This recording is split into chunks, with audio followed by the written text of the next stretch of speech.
Hi, my name is Zachary Karamipur. I am I guess proper word would be owner of ZRK Designs, the Instagram page. I post 3D renderings of house plans and different things like that. I just wanted to take a moment, kind of show you my Instagram page, what I do, kind of the concept behind maybe one or two of my posts. I just want to see how this looks, how people respond to it, and go from there. I've never really done this before where I've had a voiceover, so just let me know. Let me know what you think. Let me know if you like it, and I'll just start off going through one of these plans. So I guess you can see it's gotten better over time, but we'll start with the beginning.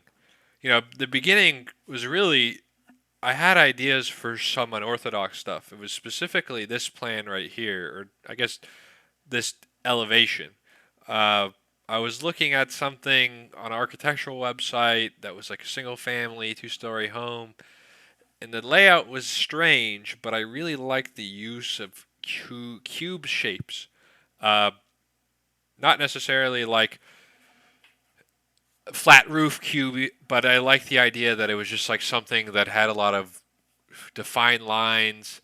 You can see right here, there's a shadow line here because it's cantilevered out a little bit, which I found really interesting. I was really curious about how the brickwork works on here, and I still don't know, but I think it was a facade, like a panel that you attach onto a groove lines instead of like a traditional masonry.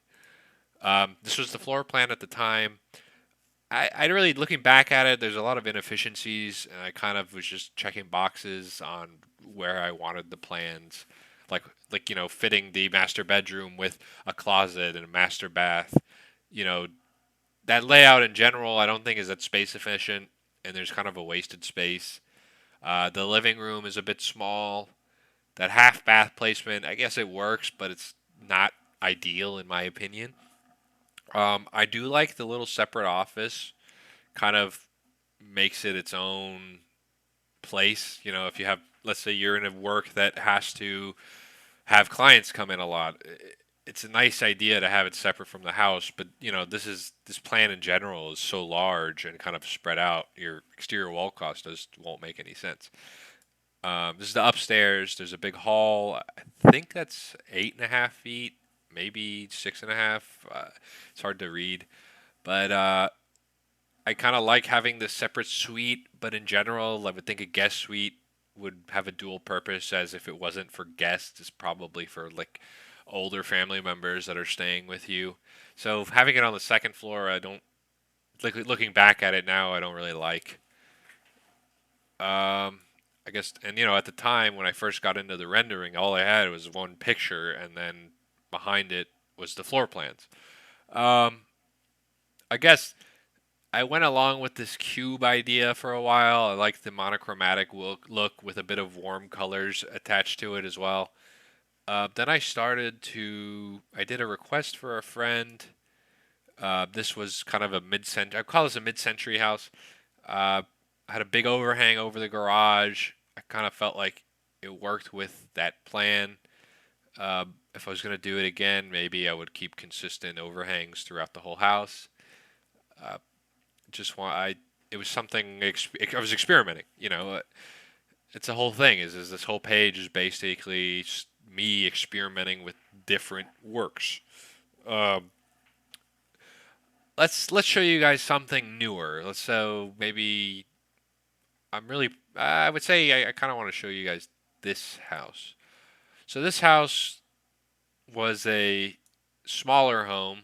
You can't really see all the layout, but let's say when you think of a house and criteria wise what somebody wants in it is in the most basic level, you want a complete living area, which would be somewhere to eat, somewhere to socialize, so watch TV and socialize, and then your kitchen. And I think kitchen for me has always been a large social area. So having a nice kitchen that really has a nice island, good cabinets, and like is easy to deal with people at is important. The house I live in now, I have a galley kitchen. I'm really not a big fan of that. So I think having a large island is really a difference maker when you're designing for people. You can see the two bedrooms in the bottom half. I always like to do Jack and Jill bedrooms. I don't like having two separate full bathrooms for the other bedrooms. I guess in this instance, it's space efficient too. Uh, and I think in general, the main purpose for these bedrooms is always going to be for kids. I think in general, I try to design for I would say nuclear family, if anything. And then master bedroom, of course, which this one I like to have a big enough closet. This might be big enough for two people if they don't have a lot of clothes. Uh, but this was a constrained space. I was not trying to like go maximize square footage. Um, so this is the front elevation, kind of basic. That was the other thing was I was trying to use more stock items, stock materials, stock specifications, stuff that you'd see in a builder grade house. Uh, one of the big values I have is the fact that I'm come from a builder's background. My father's a builder. My grandfather was a builder. Both grandparents were builders. My grandfather on my mother's side and my father's side. Um, this is the entryway. You can see it's sunken down a little bit. The idea was I was referencing, I guess the Japanese call it a genkan. I might have butchered that, but the idea behind that was like, let's have a separate area. The tile instead of having a wood floor is nice because then dirt stays in that area. When someone comes in, they can sit down, take their shoes off, hang their coats, and it's a singular entrance. So that's the main entrance that presents you to the home.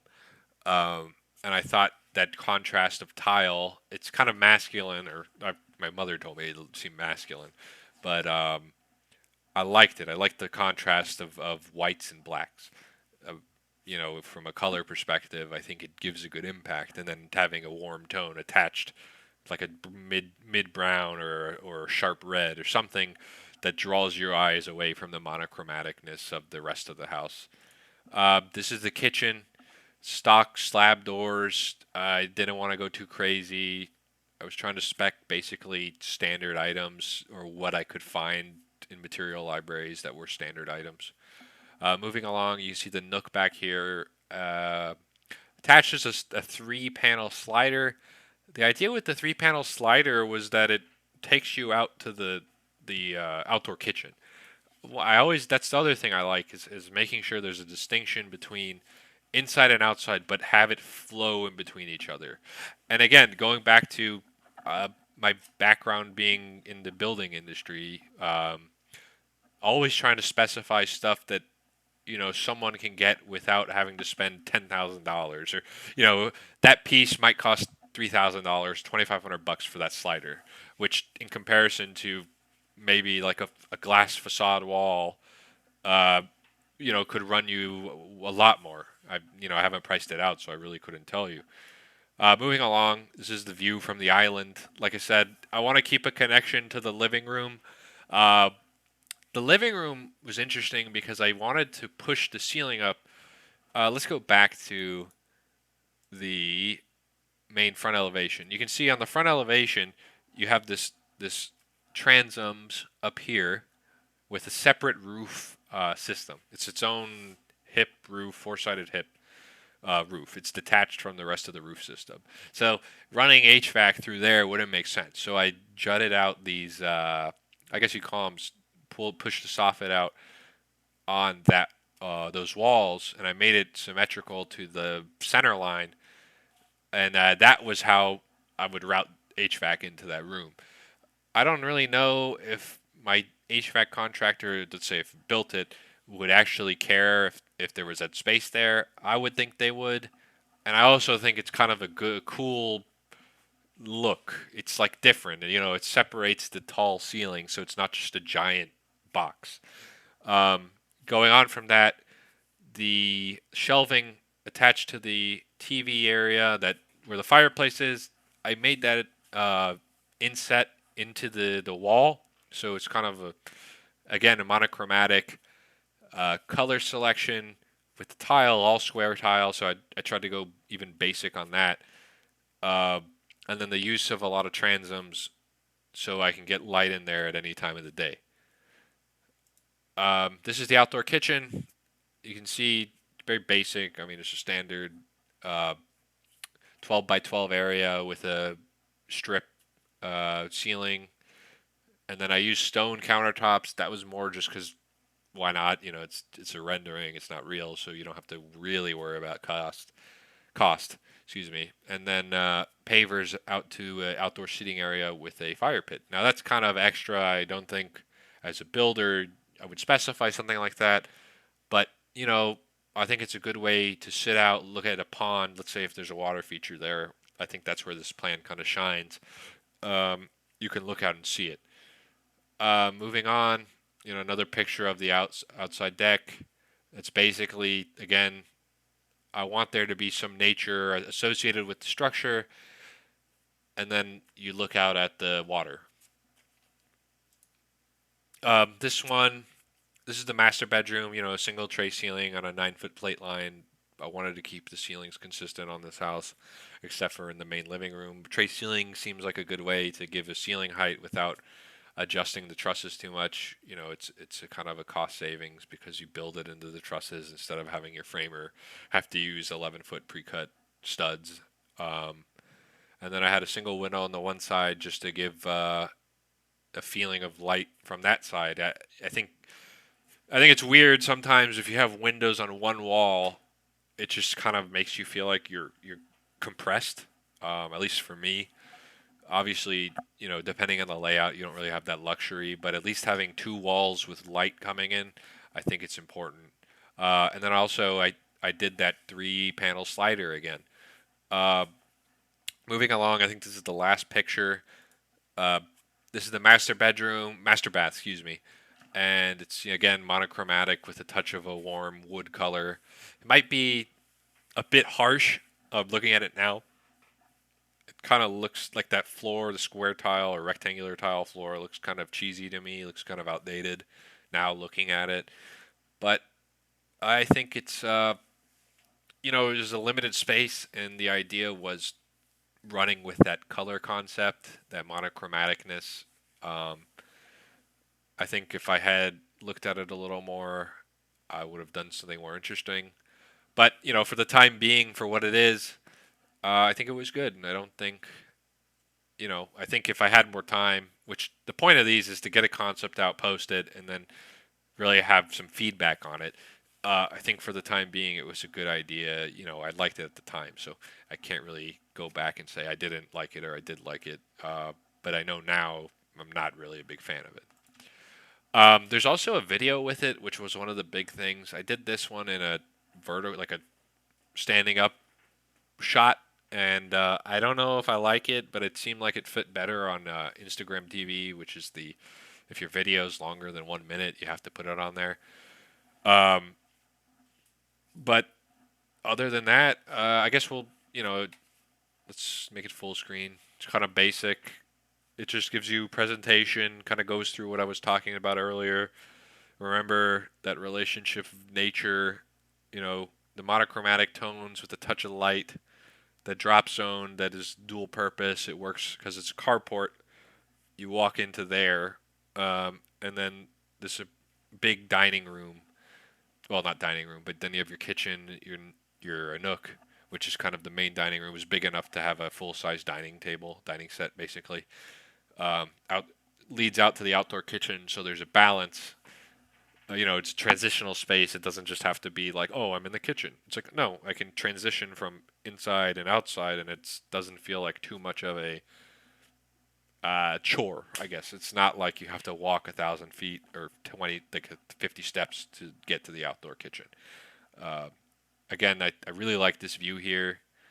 I really like this living room. I really think if I could do this, it would be. I would think it would really have a big impact when you look at it. You know, and it's a little unorthodox. I mean, I'm sure a lot of this seems very unorthodox, but you know, it's worth trying to take risks. I think taking risks and looking at different stuff, and it's the only way to make a better house. And you know, the whole point of this, the whole point of concepts, the whole point of designing is I want to be proud of what I built. You know, I don't want to look at something and say, "Huh, yeah, I just did it because just fit criteria. I mean, obviously there will be stuff that you're not going to be super proud of, but at the same time, you want to produce stuff that you're proud of and also the client is happy about. I guess that's the balancing act here. Is like this is all exclusively stuff I did myself. Uh, it was stuff that was derived from my own ideas, my own influences. But I guess again, that's kind of why someone would come to you is they look at your influence. They look at what do you do. What is because I don't think somebody else can think the way I think. It's my own. You're your own person, so your creative process is not going to be the same as someone else. Uh, but I guess I've been going on a little too long. Uh, just I wanted to test this out, kind of talk over my design page, just kind of a ramble per se. But let me know what you guys think. This is kind of new. I don't really know how to promote it, but I'm going to try this again. I think I wanted to put this out just to have something out there as an experiment. And then from that point on, uh, just keep testing the waters, keep posting stuff, keep explaining things. Because it's not only will it work for this, but it works for, my real work, which is Persica Homes um, in Tallahassee. So just let me know what you think. It's actually kind of fun to talk over what I've done because I really, honestly, very passionate about it. So thanks, guys.